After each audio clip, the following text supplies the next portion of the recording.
against vacations. The explorers are bankrupt, our globe is handheld, and the only thing that stirs an interest is what fits in the mouth. Culture has been narrowed to cuisine, for what else could we hang the title on? And experience has become a synonym for party. Are we not living in the happiest and most abundant age? As I wait in line before the imposing facade of the security check at the airport, it suddenly comes to me that this is all bullshit. Not just the pat-downs and metal detectors, or the line with innumerable people laughing into their mobiles and the luggage. Oh God, the luggage. No, not just that. The vacation itself. A sliver of wasteful pleasure to stick into a dull routine. A crystal beach for my starving sense of aesthetic value. A fancy meal to dream on while I sleep the cocktails off. Culture. A week that promises to deliver culture. It's all bullshit. Sure, some of this is fear of boarding the plane, but mostly, this is a moment of clarity. You too have had this realization before, but perhaps you let it slip away, or ignored its presence altogether. Rest assured, my friend, it's out there waiting for you. The routine is predictable. Secure employment that provides just enough to visit Starbucks every day, eat out with friends, and put a little aside for that yearly or bi-yearly vacation. Boredom is balanced by little firecrackers of emotion, a growing catalog of your diverse cultural awareness, your badge of modernity. I'm not speaking of most people in the world, because most people couldn't dream of living like this, but the average expatriate, the adventurous of the developed world, and a growing minority of Asia are courting this loop. After all, money is restless. But the vacation is a reflection of the vacuous orbit. It's a hallmark of the age of lazy money. It's the triumph of the tourist industry and the creation of a culture for profit. But worst of all, it's a vortex of consumption and fun where meaning dare not stray. Our 3-day getaways, our lost weekends, our epic weekers are all sure to bring a little happiness, pleasure, and entertainment. But meaning, true adventure, discovery, these things will be wanting. I get it. I'm the miserable crank for even having these thoughts at the start of a family vacation. But they can't be ignored. Try as I might, I can't write it all off as terminal anxiety or an extension of buyer's remorse, though perhaps it's of the same species as the latter. No, this is pure knowledge imposing itself on me, like that slight pang one receives from trampling a living plant. Morality defines itself through our actions if we're willing to reflect upon them. If we're willing to follow every feeling to its source, and at its core, vacationing is a moral issue. It's the trampling of living plants. This is not the first time that I felt this way, but it's the first time that I began to understand what I was feeling and paid attention to it. I traveled back in time to family vacations of old. Growing up in New Hampshire, these vacations were usually trips to Florida by car, Disneyland, the tropical beaches of the Gulf, and the bland neighborhoods of Miami. The purpose was ritual fun. The vacation was a bookend to a year. Doubtless, there were some memorable moments and family bonding, but most of this happened in the car on the way down. On the beautiful beaches, on the tourist swamp grounds of theme parks, nothing memorable unfolded. Yet my family felt it necessary to return almost every year, and my brother now continues the ritual with his family. What is it that drives us toward the vacation? Is it a dalliance with luxury, or the belief that we deserve moments free of obligations? Is it human nature rejecting the regulated, oppressive routines that gave birth to the vacation? even as a child running along the sandy beaches of the Gulf Coast, there was a slight nagging feeling inside, which usually set in at the end of the day, that something wasn't right. This feeling was even more pronounced when standing in a long line in order to be subjected to the mechanical indignity of one of the various rides at a theme park. The feeling that never realized articulation could be expressed in a simple question: what was the point?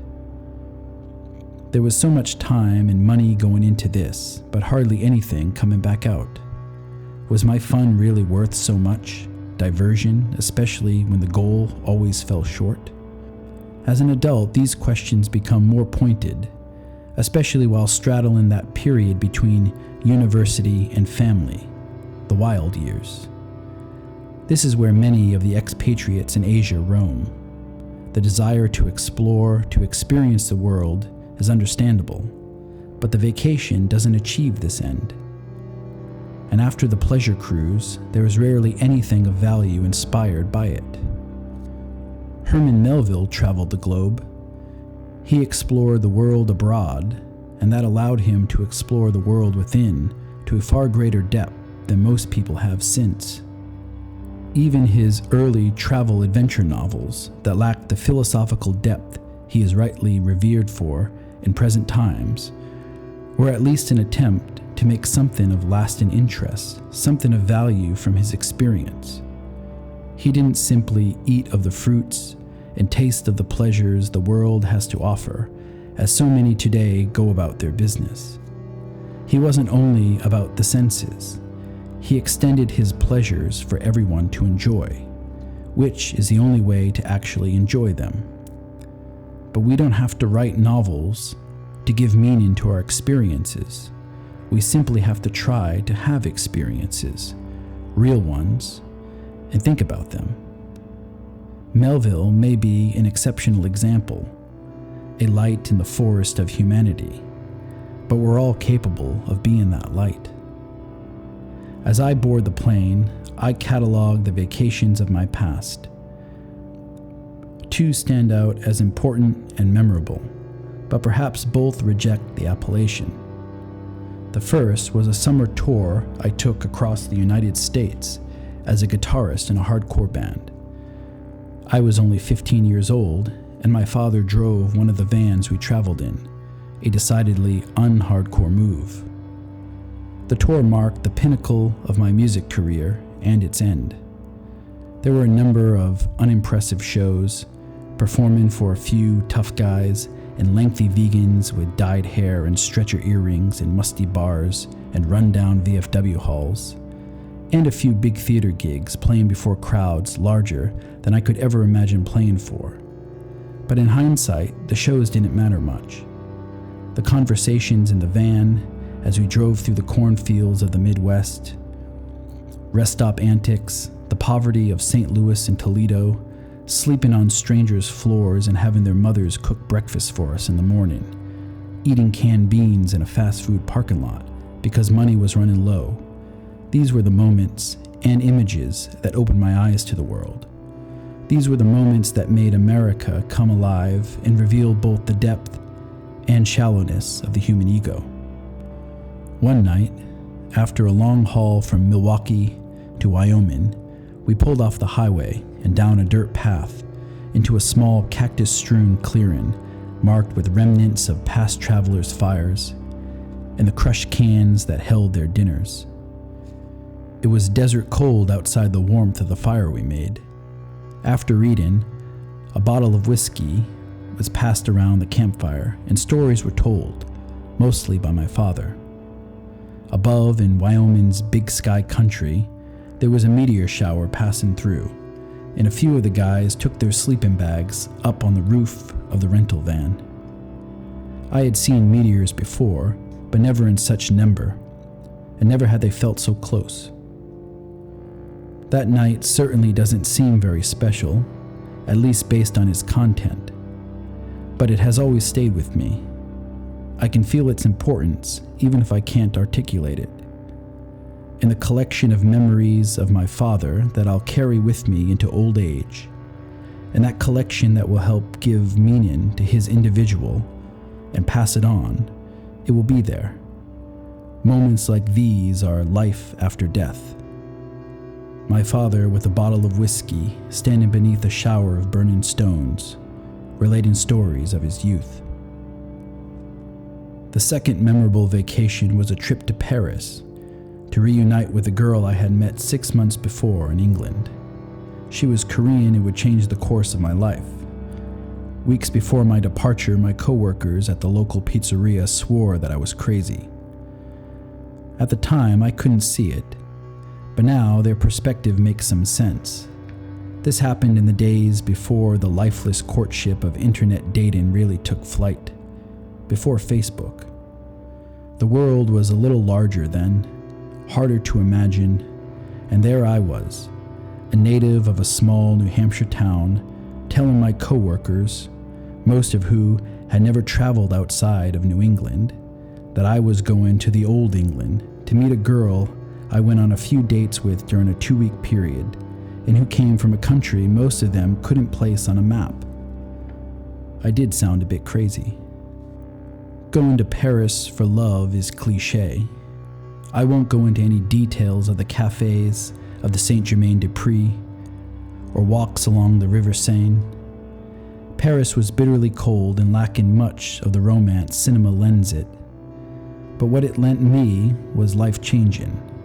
In many ways, like the hardcore tour, it marks a pinnacle and an end, but of youth, and earns Hemingway's often quoted title, A Movable Feast. The forests of New Hampshire weren't open to me as they were for Frost. It was in this banquet of Paris that I came into my own, that I learned enough about the stranger of self to project some confidence on my dealings with the world. This came partly with the discomfort of leaving home, and more so with the surrender of a part of my ego to another. Taken together, it's clear what sets those adventures apart from the vacation.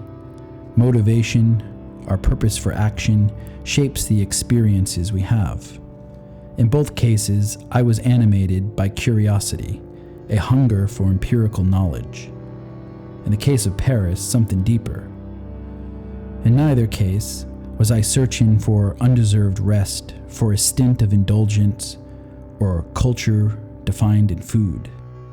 In both experiences, forced changes, not great changes, we're rarely capable of those, but changes enough to have a noticeable difference on my future actions. It becomes clear that the vacation is lacking important dimensions. The chances of discovering something significant about yourself or the world at a resort or in the buffet line or on a booze cruise is slim at best. And why would you? From the outset, the vacation is about satisfaction, not discovery. It's a bit darker than that, though. The vacation is a crucial element in a system we're all enslaved in. Without its presence, our loop becomes unbearable drudgery. Without the vacation, the system couldn't last. Those who can't vacation often survive on it and always aspire to it. Those who can have been deluded into believing that it provides personal growth, knowledge, and experience. Corporations call it personal development. Pseudo-philosophers write best-selling books on how to do it properly. Industries exist solely for its purpose. And worst of all, around the globe, unique cultures have been downsized, simplified, and repackaged to fit the attention span and needs of the pleasure seeker, to fit into the long weekend. And so, culture becomes a signature dish, a cute costume, a rain dance.